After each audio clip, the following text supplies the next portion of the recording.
At least 215 people have been wounded in the latest outbreak of violence in and around the Al-Aqsa Mosque compound in occupied East Jerusalem.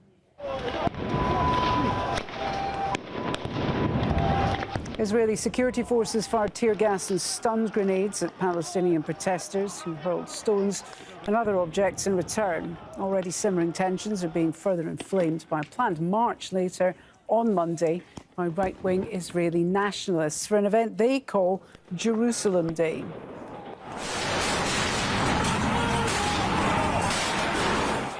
Well, there have also been explosions of stun grenades and tear gas inside Al-Aqsa Mosque. It's understood that people were staging a sit-in protest and security forces attempted to clear them. Palestinians said they wanted to guard the mosque ahead of the nationalist march. Well, the Palestinian Red Crescent says its team is being prevented from reaching the Al-Aqsa Mosque compound with aid. 88 people have been taken to hospital.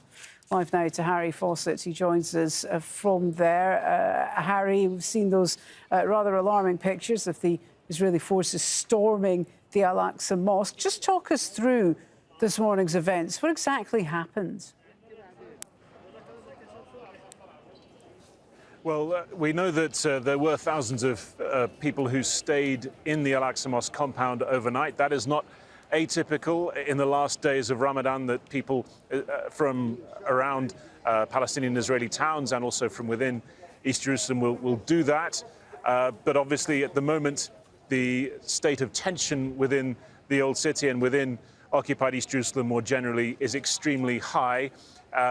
There were obviously a lot of Israeli security forces massed around the site, and something triggered the events that we're seeing unfold. Now, the Israeli officials, Israeli security forces are saying that that there were rocks thrown at Israeli police positions and indeed onto the road around the Old City, and that is when they moved in. We've spoken to one witness who was there at the scene, an activist who says that there were Israeli security forces with rubber-coated steel bullet guns who suddenly appeared and started firing.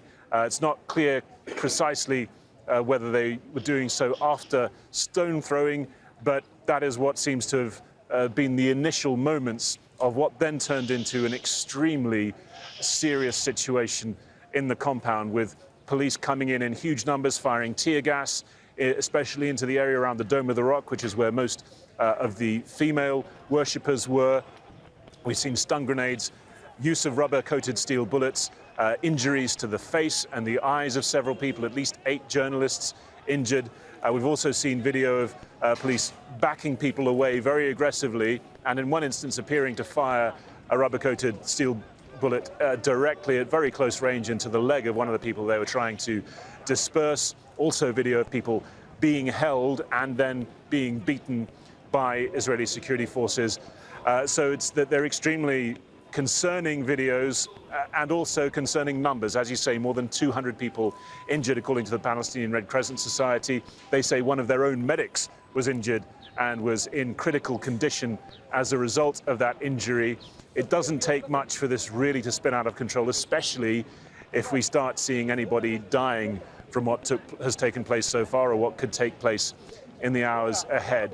One other concerning video, that of a car being driven by a Jewish man just outside the walls of the Old City in occupied East Jerusalem. He appears to come under attack by Palestinian stone throwers. The car then swerves and knocks one of those Palestinians over extremely violently. And then there are further attempts to throw stones before there are what appears to be shots fired by him into the air. It just shows that when people get in close proximity, Jews and Palestinians, at times like this, things can really get out of control very quickly. They certainly can. Harry, how bad do you think this has the potential to get? Because this is all taking place at a time of heightened tension, but also on the so-called Jerusalem Day, a day which is quite provocative for many people living in the city. Well, yes, that's right. I mean, even when there aren't the current level of tensions, Jerusalem Day, as it's known to Israeli Jews, is an extremely high-pressure event requiring a lot of Israeli security forces' presence and putting on the Palestinian residents, especially of the Muslim quarter of the Old City, a great deal of pressure as well. What it commemorates, as far as Israelis are concerned, is what they call the unification of Jerusalem in 1967, what for Palestinians who live here represents the beginning of the Israeli occupation in this half of the city and, of course, more widely across the Palestinian territories. On this day, the question is whether the Israeli security forces are going to inhibit at least some of the route of that march, put in restrictions to prevent close proximity between Jews and Palestinians.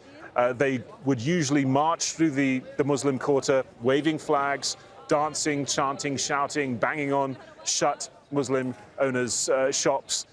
And if that takes place today, then as we've just seen, already there have been very violent events that could trigger even further such events.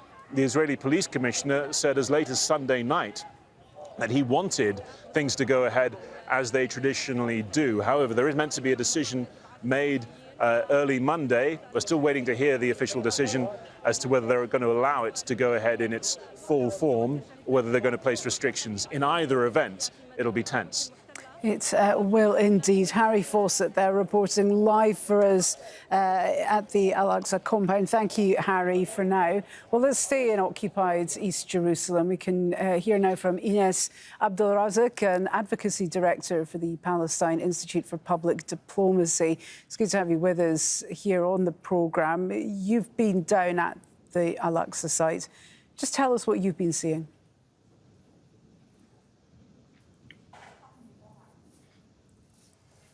Hello, Ines, can you hear us? Ines Abdelrazak. Yes. Hi there. I was just telling our viewers that you've been down at the site. You've been at the Al-Aqsa compound.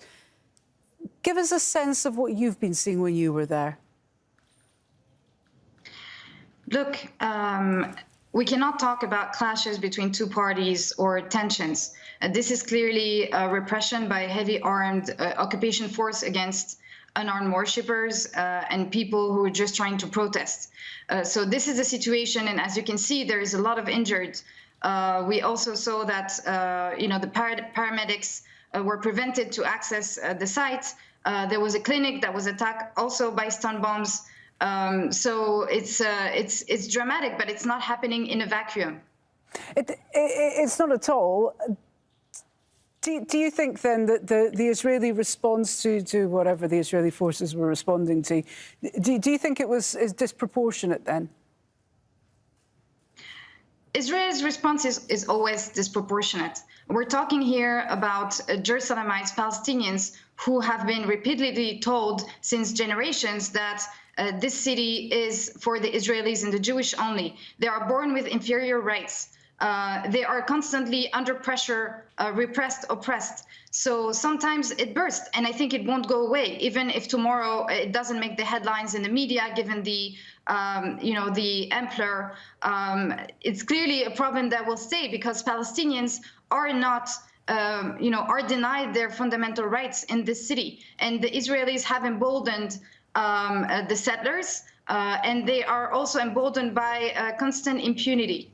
Well, there's a clear sense of injustice there for people who are living in this situation. But just in terms of the visuals now, you're a Palestinian. How did it make you feel when you saw stun grenades, tear gas being fired inside the mosque itself, one of the holiest sites in Islam? How did that make you feel? Angry, but we're not surprised because, again, this is not the first time and it won't be the last time. You can see that the Israeli forces, they consider the Palestinians in front of them as a security threat, as a demographic threat, not as human beings, as citizens with rights. We are considered a threat. And I think this is overall how Israel's system functions, whether it's the legislative, the executive, or the armed forces. This is a system. It's a sophisticated system. It's not only, just a few policemen. These policemen receive orders, and they have been elected and trained, and elected officials have, supported such action. So again, this not comes as a surprise. This is decades of education, mentality, and political and policy practices.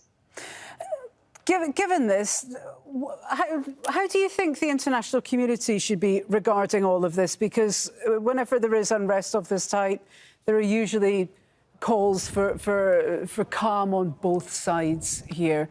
And as you pointed out, one side has rocks and empty bottles, the other side has rubber bullets and tear gas canisters.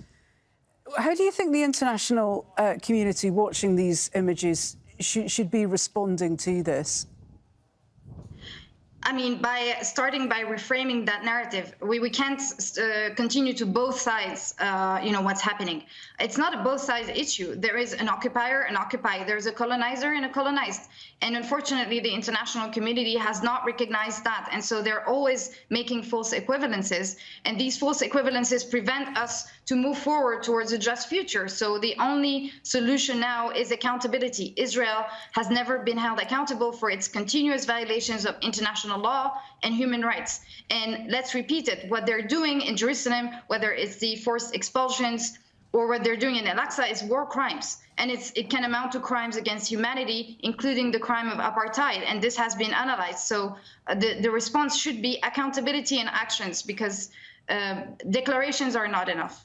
Well, do you think Palestinians will ever get this accountability? Do you think this will ever come?